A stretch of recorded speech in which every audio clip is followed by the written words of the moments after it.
તો દિલ્હી લાલ કિલ્લામાં થયેલા બ્લાસ્ટનો એક નવો વિડીયો સામે આવ્યો છે। દિલ્હી બ્લાસ્ટમાં 9 લોકોના મોત થયા છે। દિલ્હી બ્લાસ્ટમાં 20થી વધુ લોકો ઘાયલ છે અને તપાસ એજન્સીઓ આતંકી હુમલા એંગલથી તપાસ કરી રહી છે। દિલ્હીમાં બ્લાસ્ટ બાદ દેશભરમાં એલર્ટ આપવામાં આવ્યું છે અને દરેક જગ્યાઓ પર ચેકિંગ પણ વધારી દેવામાં આવ્યું છે। પોલીસ સતત એ ગાડીઓ અવરજવર કરી રહી છે, ત્યાં ચેક કરી રહી છે।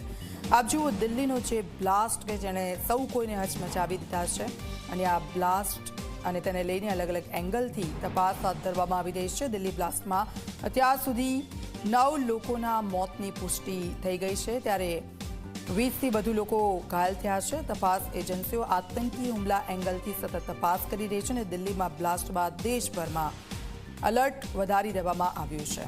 ગઈકાલના સીસીટીવી સામે આવ્યા છે કે જેમાં અફરાતફરીનો માહોલ, કોઈને ખબર ન પડી કે આખરે આ શું થયું। એટલો મોટો ધડાકો થયો અને ત્યારબાદ કેટલીક લાશો આસપાસ પડેલી હતી અને તે લોકોને હોસ્પિટલ લઈ જવામાં આવ્યા। ઘાયલો અનેક લોકો હતા, તેમને પણ હોસ્પિટલ ખાતે લઈ જવામાં આવ્યા।